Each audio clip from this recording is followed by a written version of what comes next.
In the current Daf, Pesachim Daf, we begin 11 lines down at the top of the Yomi, where we continue and finish off the previous Mishnah discussing the laws of concern as it relates to chametz on Pesach.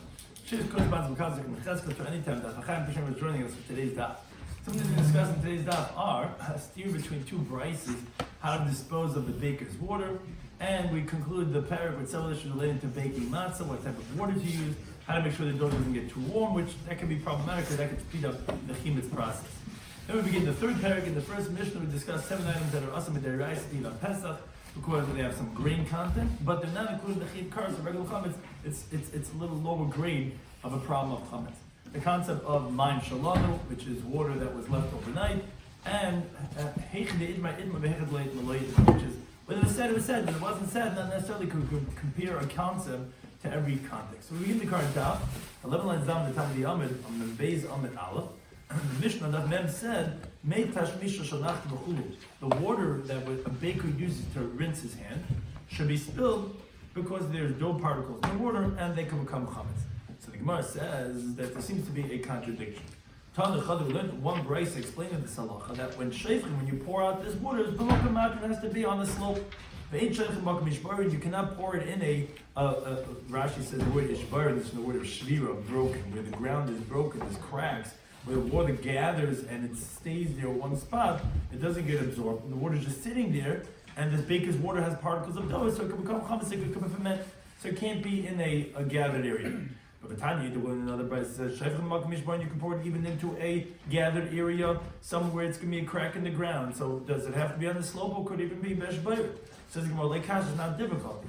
The first Braisa is told madinafishi, when there's a lot of this water to cover where it gathers to one place and it doesn't quickly absorb into the ground, and it's going to ferment in that amount of time. That's problematic. There you cannot do it beshbayr.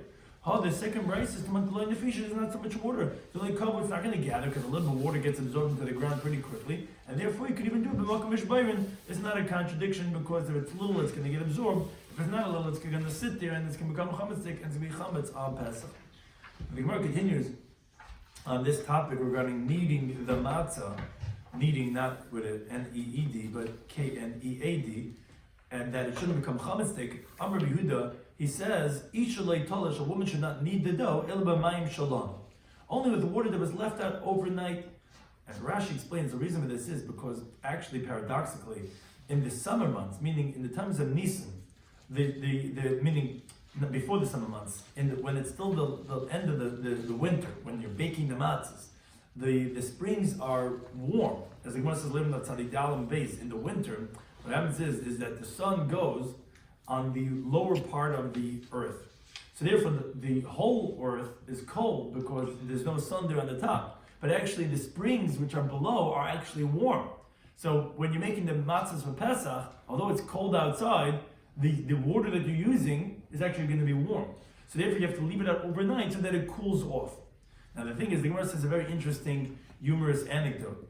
He expounded, he said this halacha of using mayim shalom. Now, he gave a drasha in Lashon HaKodesh, in the Hebrew language.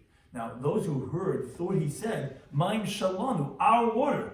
It's in mayim shalanu, you could read it as ours. Now, Lamacha, the next day, everyone brought their pitchers, and they came to him, and said to him, Havlan Mai, give us water. You said that when we have to make the matzah, we have to use your water.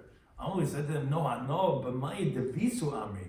The targum of lanu is bisu, meaning it was left there overnight. Lanu is, that depends how you say it. And some Rosh Shiva once told me, he was saying a bracha on the Birch Tatayra, Ashabacha, Banu, Nasa Lanu or Lanu, depends on the diktu, how you say it. It could either be hours or it could be that it was left out overnight. So he said, no, I didn't mean that. It's actually when you see the Munis Chacham, that they said, our waters, they all lined up to get the Ruv's Vaser, the back of the matzahs, but it didn't mean our waters. He said, I meant to say the water was left out overnight. Now the Gemara concludes the parak with some of these related ideas regarding the reason why I use mayim shalom is because you can't have any heat. You can't have hot water, it has to be cool so it doesn't become chametz. So Darash Rabbi expounded, he says, a woman should not knead the dough in the sun because the heat of the sun is going to warm it up. But she can't either use water that was heated up from the sun, and for sure not water that was heated up from the fire, And you can't use water that was shoveled out from these large copper cauldrons that they had, that was always over the fire at all times and had a thick copper. So even if there's no fire right then at that time, the water on the bottom is always going to be hot, or at least a little bit lukewarm. And again, we don't want any warmth in the water because of making the dough chametzik. Additionally, she shouldn't lift up her hands from the oven. In other words, she should constantly be working the dough every single moment until she finishes the whole dough, the matzah. You shouldn't delay for any moment. And and she needs to have 2 vessels of water. One that she smears the surface of the dough with water. One that she cools her hands on. Meaning, because the one that she smears the dough with, that's going to get warm from the warmth of her hand, and the dough is different. She has to have a different one which she cools off her hands. She has to make our hands have warmth. We want to make sure that cools off too. Right, by the way, there's the following question. After Velasha, let's say she violated this halacha and she kneaded the dough with warmth. So what's the halacha going to be? So it's a machlekes. Mazut Rami says mut, it's going to be permitted. The Rashi also says it's going to be permitted. The Gemara explains their opinions. Mazut says, where do I know this, that it's going to be permitted after the fact? Although he said you shouldn't do it any warmth. But if it was done, it's going to be good. It's not like in the Brisa, we have a similar halacha which you mentioned in the previous Daf. We don't soak the barley on Pesach. And if you did soak it, only if nizbaku, only if there's cracks in the dough, then that's when it's going to be permitted. But nizbaku, it didn't crack, then we're told it's going to be permitted. And although the Brisa says and you don't soak it, here also is no difference. Since we see that it didn't become chametzik, where we don't see any signs of shiur or siduk, which are cracks, or if it got pale, so therefore it's going to be permitted. But Rabbi Shloimy disagrees, says no. You think all the halachas, you think you weave it with one weaving? In other words, because by one, they said Rabban, you learn that if you violate it, it's going to be permitted to eat it. So you want to say it by them all? No. Where it was explicitly said that we don't penalize them, like by the case of Lasisa by soaking. So Itmar, then it was said it's going to be permitted. It wasn't explicitly said. Lo Itmar is not going to be said, and therefore, to the contrary, he disagrees and says, no, if a woman violated and she kneaded the dough with warmth, so that's very close to being a mazid, deliberately violating, making chametz. So then it's going to be usher.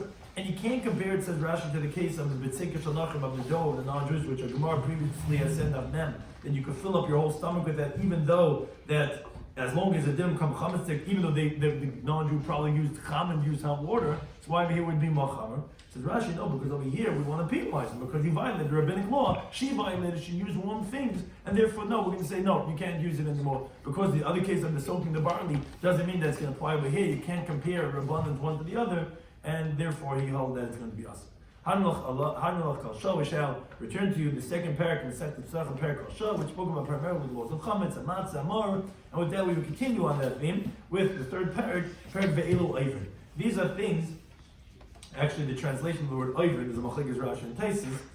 We'll say with Rashi first. And these are things that you violate the laws of Ba'yirah, Ba'yimatzah, where we talk about laws of chametz, of specifically in our Mishnah, 2 categories of lower grade chametz, if you could call it that. That of taroigus of chametz, of a mixture of chametz, and that of chametz neisha, which is inferior, defective type of chametz, and therefore has a lower level of a punishment than that of chametz gamur.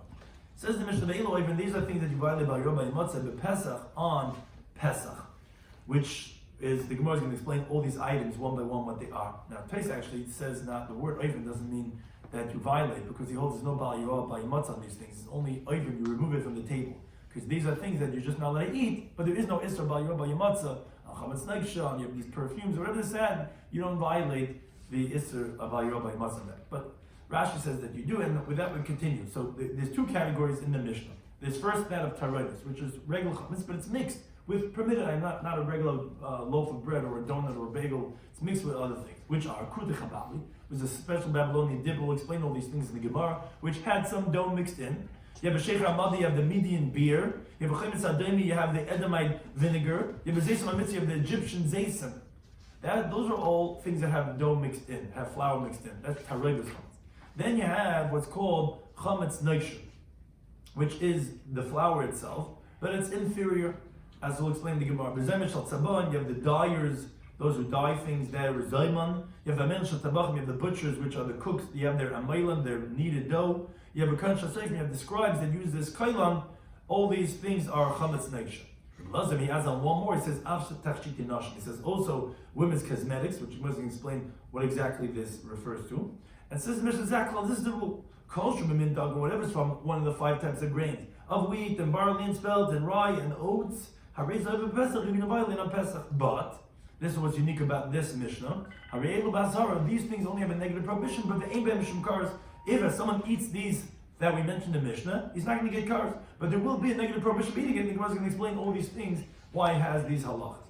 Now, the Gemara goes through one by one what these things are.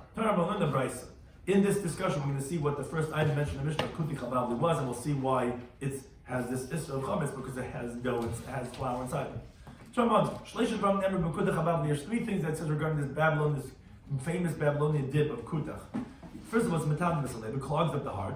Mesamis inayim, it blinds the eyes. And it weakens the body. It sounds like a lot of the food that some people eat.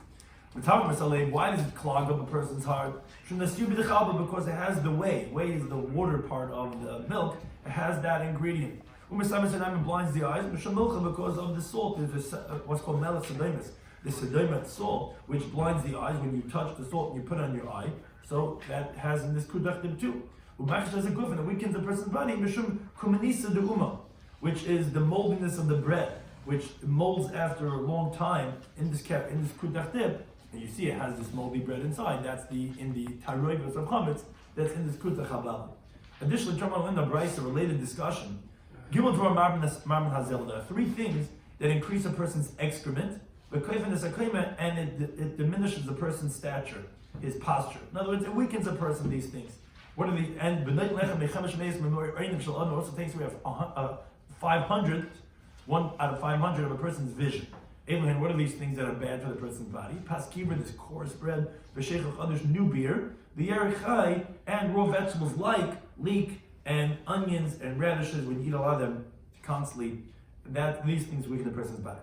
In the Brisa, the opposite. 3 things that diminish a person's excrement, meaning there's not so much waste matter coming out of the person's body.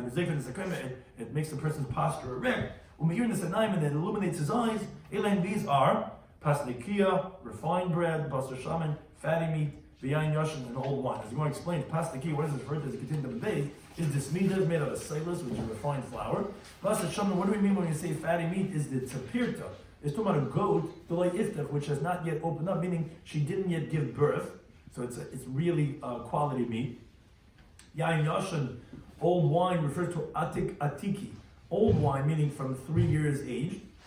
And similarly, says the Gemara, but kalmil demalahai, generally, whatever's good for one illness, is kashlahai, is harmful for another illness. You ever take medicine for one thing, suddenly your heart goes, you gotta take another one for the heart, and you get bam, bam, bam, bam, bam, like a ping pong. Udikashlai, what's bad for this, is malahai, is good for this. What's good for the heart is bad for the eyes, or for one of the other illnesses of the lips. But, says the Gemara, barmers and vila retiva, except for fresh ginger, it sounds like one of these other types of medicines. Upapoli arichta, and long pepper. Upasnikia, and refined bread. The basar shaman, fatty meat, the yainash, old wine, which we mentioned these items. That's why we bring this in. The malakula gufa, it's good for the whole body. This is shteit azay. You eat a good stick of flesh. You know what I'm saying? Then you're good to go. So now the Gemara goes to the next item we mentioned, which we mentioned kutach habab, which has teribas and chametz, as we mentioned. Then we said sheikh hamadi. We said the median beer is also on Pesach because it has teribas chametz. I don't know why. What is this beer? The Rama Meisari, because they put in the water of barley water. They would put that into, for example, Rashi says, like our beer, which they would make in media. As Rashi explained, why Sheikh Ramadi? Because in Talmudic times, they would make their beer from dates, as you find many times throughout Shas. And in media, however, they would make their beer from barley, like we make our beer. I guess in Rashi's times also, they were already making beer the way we make it. And therefore they call it Sheikh Ramadi. But they didn't always make it from barley or from wheat. They would make it from dates. But in the Sheikh Ramadi, they would have barley water, and therefore that would be forbidden because of chametz. The next item mentioned in was b'chayim tzadeni, on Edomite vinegar. Why is that the problem with Tarev is chametz? The shad beisari, because they would put barley into the wine. They would put full pieces of barley to ferment it, because their wine was very high quality and it could not ferment unless you put barley inside of it, which ruins it, which is going to ferment it. That's why the Edomite, their chametz, their vinegar is chametz thick. Vinegar doesn't necessarily mean chametz, it means it ferments it. but chametz could be vinegar from other things. It doesn't have to necessarily mean it's chametz thing. But chametz is when we say it's coming from the 5 grains. That's they would put barley inside. That made their vinegar chametz. Now, interestingly, says the Gemara of Nachman, says B'tchil in the beginning when Beis Hamikdash was around, when they would bring the libations from Judea, and in the merit of the Nesachim, they would have a good taste in their wine. The wine from Judea, which is an area in Eretz Yisrael, wouldn't ferment. It's such high quality wine. If it was left, it wouldn't ferment. It wouldn't spoil. It wouldn't become something like that. Until they would put in barley, then the barley would make it become a ferment. And therefore they would call, whenever they would have chametz, that would be referring to that of the one in Judea. Now it's actually not for the Jewish one from Judea, now it's actually that of the Edom, from the Roman. Their wine does not ferment until they put in barley, because again their wine is so high quality. And they call that the vinegar, which again is from the Edomite one, the Edomite vinegar, which is what we mentioned before, the chametz adaymi, which today they're the ones that they're high quality wine, and we have to put in barley to make it chametz, to make that the chametz to go on. That's called chametz adaymi. So the Gemara this is what says a pasuk in Yechezkel.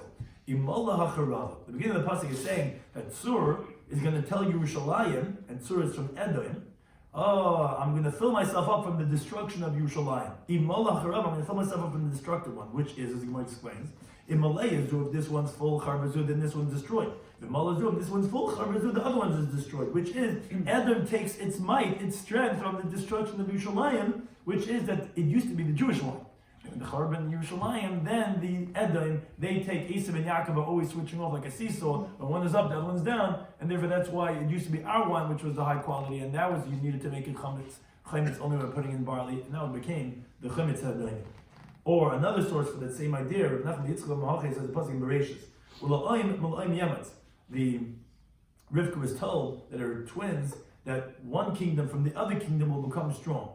Meaning that Esav is going to be mighty when Yaakov is weak, and you're not going to have either one of them being on the top at the same time. Now, continuing on a related discussion regarding this chametz adaymi, Tanya Lena Bryce, Rabbi Yehuda says, Yehuda in Judea, Bereshina originally, someone would take vinegar from an ignoramus, and it's our he wouldn't have to go ahead and take off meises. Why? Because the presumption is that the chametz is only coming eliminat temet, only from temet, which is wine that's made from grape seeds or from lees.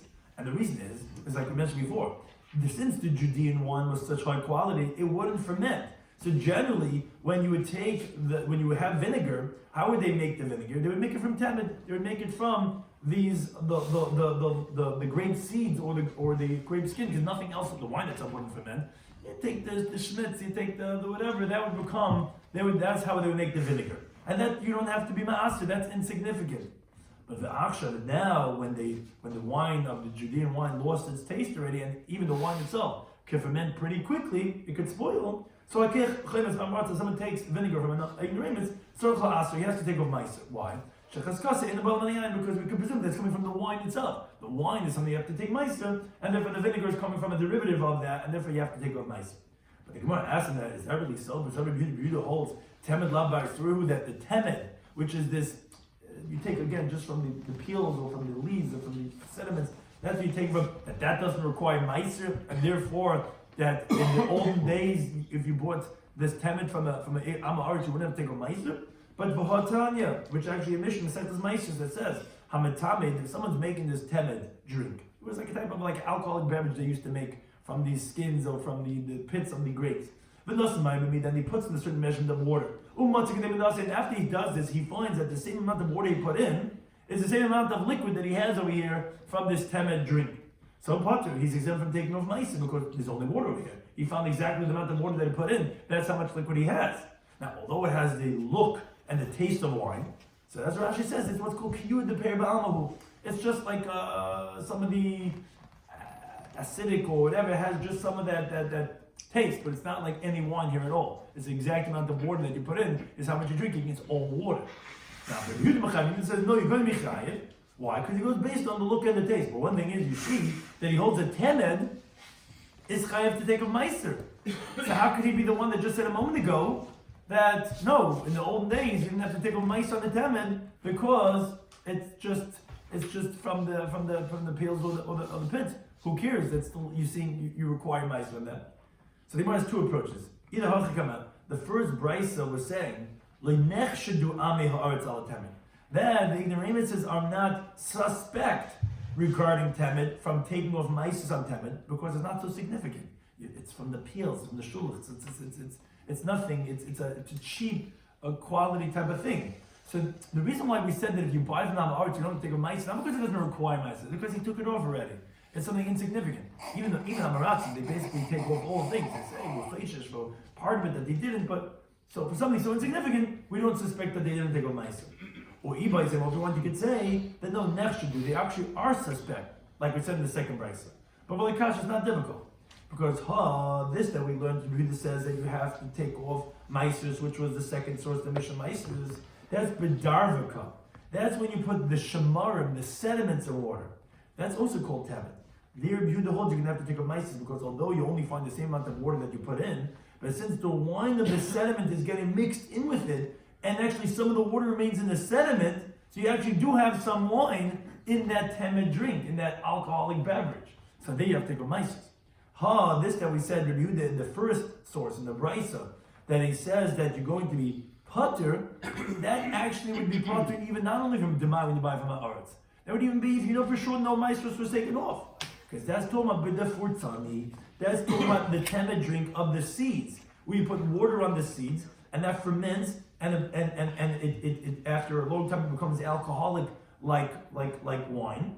That's temet, and that's only what's called kiyud de peiru. That doesn't have any wine in actuality over there. It's just the fermentation of the grape seed, but that's not any wine, and therefore it'll be potter from taking mices, even if you never took. Not because I'm not sure we took about. You don't have to take off mices from that type of water drink, and therefore it's not a contradiction in the opinion of the Yehuda. Next item we mentioned in the Mishnah that was Tarei versus Chametz was the Zeisam HaMitzri. Was this Egyptian Zeisam, B'chulu, etc. Says about my Zeisam HaMitzri. What is this? That has some chametz mixed in, what's called Tarevis. It's one of the big Pesach sugyas. So tell Rabbi Yosef said a brisa, because this Zeisam from the Egyptians is plus a sairi, 3 parts barley. Again, so you see barley is obviously something that can ferment, and that's a problem of chametz. You have plus a kurtum, you have 3 of saffron, but plus a malcha, and 3 of salt. Now, Papa Mafik Sari, he actually removed from this ingredient, not barley, Ma'alchit, he actually says that it's wheat, which is also a problem of chametz. And with Samanech, and the Nemanik, that you shouldn't make a mistake in who said wheat and who said barley, and all the Zikr people jump up, is Sisani. Now, Sisani is a type of a vessel, but the word Sisani has 2 samachs, Sisani. And Rabbi Yosef, who has a samach in his name, he's the one who said that it's Sari with barley, which the sound of it is with a sin, which is like a samach. Because as Tracy points out, actually other places in Shas, they actually say it's samach. Here you can't because it's a sin, it's not a samach. But Sisani has this 2 times, so Sisani is going to tell you, Rabbi Yosef is the one who said Sari, and that the other opinion is the one who said that it's going to be wheat. But either way, this Zeisam HaMitzri has chametz in it, and therefore it's a problem about taroidos of chametz. Now, we didn't finish yet. We just said that it's machlekes if it's a third barley or a third wheat. But be that as it may, tarli, what they would do is they would take all these ingredients and they would go ahead and mix them, soak them all together. V'kalu, and then they would toast it. V'tachanu, they would grind it. V'shazah, they would drink it. Midif chvat tzarta, from Pesach until Shavuos. Now, what would this drink be good for? To commit someone who was constipated, who his orifices are closed. So merapile, they would loosen them. It would be a diuretic. Merapile, but if someone who is already diarrheic, who is very loose, so then actually mekametle, actually would close him up, would actually constipate him, so that he doesn't have that it's all coming out. Now, for a sick person, Lisha and Lishu bar and the pregnant woman, it's sakanta. It's actually dangerous because it's like a laxative that works way too strong. It can be harmful for these people. But again, that's what the Zeisam HaMitzri is. Next item we said was V'tzayman Shal Tzavon. We have these dyers tzayvan, b'chul, etc. What is this? Here they translate it's Maya de Chivri. It's bran water, the tzavigulaba that they would dye redskins with, and therefore again, since there's bran which has chametz inside of it, so therefore again, these are all problems about these of the tarevis of chametz. Then we continued with the items that are chametz neifsha, that are the inferior type of chametz, which is the dough of the butchers, etc. What is it referred to? Says the Gemara, it's a pas, it's bread of tevu of grain shlehivi shlish. It didn't yet mature a third. Shemanich al pigdei, that they would put on the opening of the pot. And it would draw the froth. It would draw what's coming out, the soaps that spills out on the top of the oven of the pot. That was this type of dough. Again, it wasn't a full dough, so it wasn't really regular chametz. It's not chametz gomer. It's chametz neifsha, and therefore, again, it's allowed, but it's not going to have cars. So to say the Mishnah, b'kohen shel sefer mechulu. You have the kohen of the scribes, etc. That's also considered chametz of neifsha. So what is this thing? So achat aguma, here they translate it, it's peruda de ushkafi. It's the glue of the shoemakers, which the shoemakers, they attach pieces of leather when they split something into two, or they take two hides together to make it thick. But be that as it may, they would take this glue, which had some rye flour inside of it. The Gemara later on is going to explain, so why is it called kohen shel sefer? Why is it the kohen of the scribes if you talk about shoemakers? But that's what the Gemara says. It's the glue of shoemaker, which again, has this chametz inside of it. Rav Shimon B'Chazanom, he says it's actually the paste of the wealthy girls, which is made out of flour. That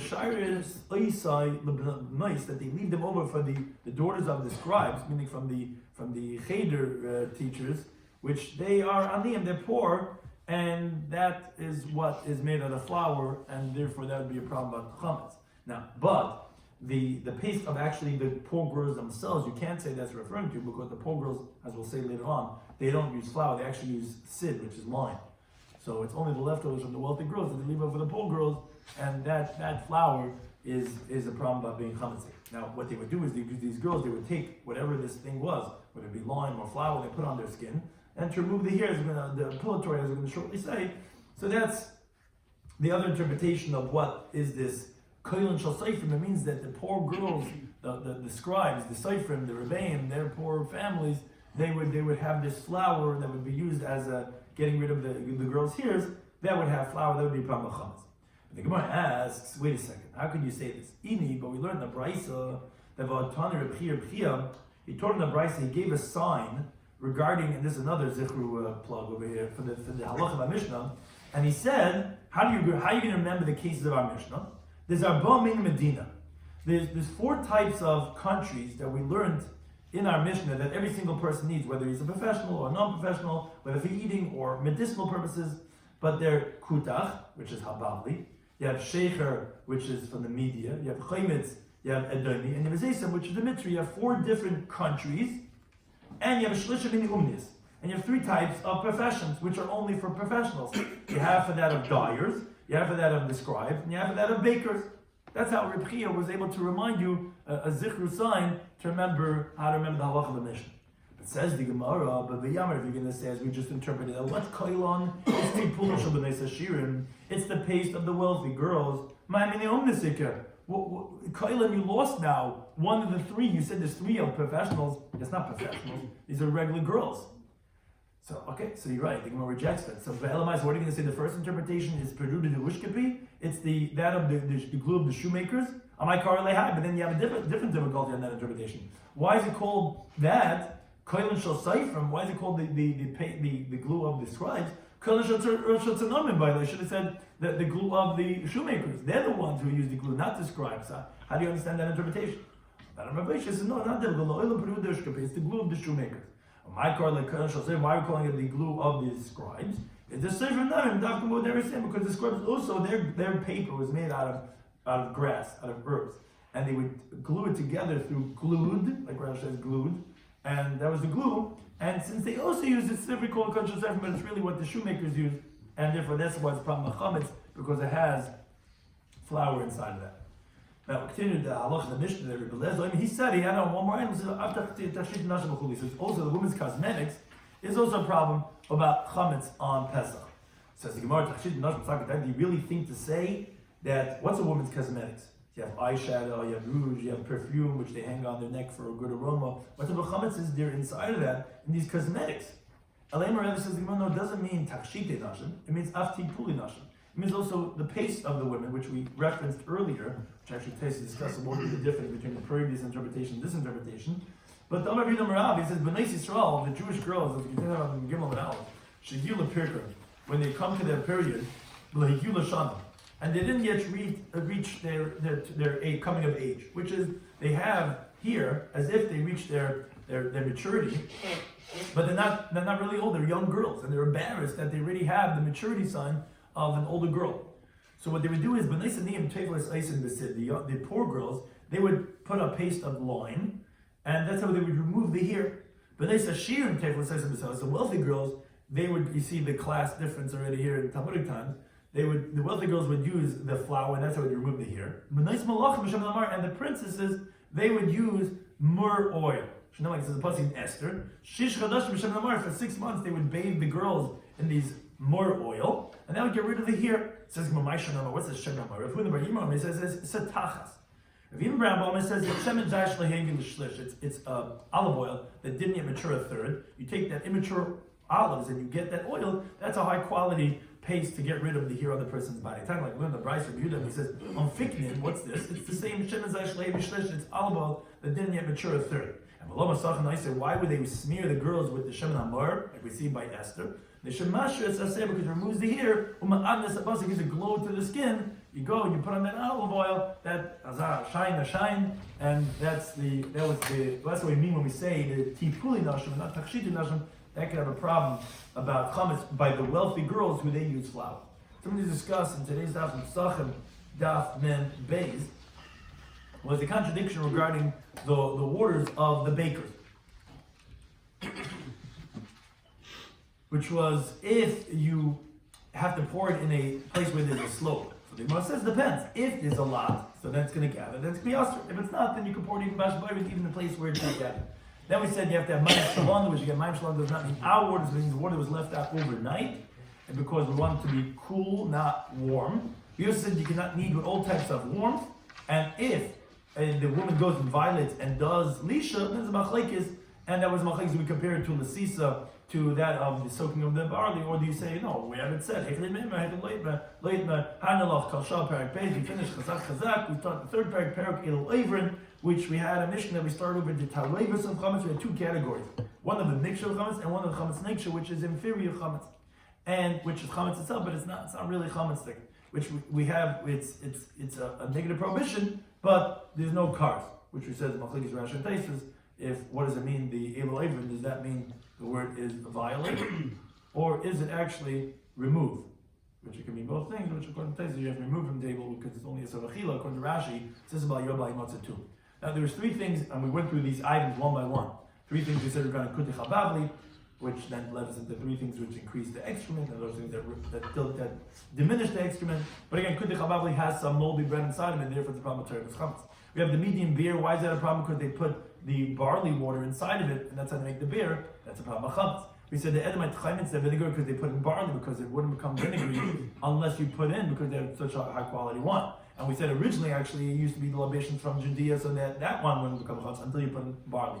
But and therefore someone bought chaymitz from the Amaretz, which he would be making this temen, he pater from meiser by dmai, because they wouldn't go ahead. Why is it a problem? Why wasn't it a problem? Because either they weren't suspect because it was insignificant, or no, because that's talking about the grape seeds, where you pater even by tevel because it's just kiyud to pay. The case that we said that Yechayiv is going to be when you took it from the shmar, from the sediments, where then some juice is inside of it, and although you have the same amount of liquid, it might have switched the water in there and the thing from there. But again, that was because originally the Judean wine, that was they had to become chametzik by putting in some type of a grain, and again that was the high quality wine that they used to have. Versus then later on they lost it, and then they got them.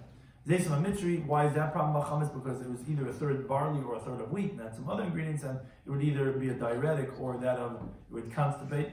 Zemin Shel Tzavan was because it's bran water.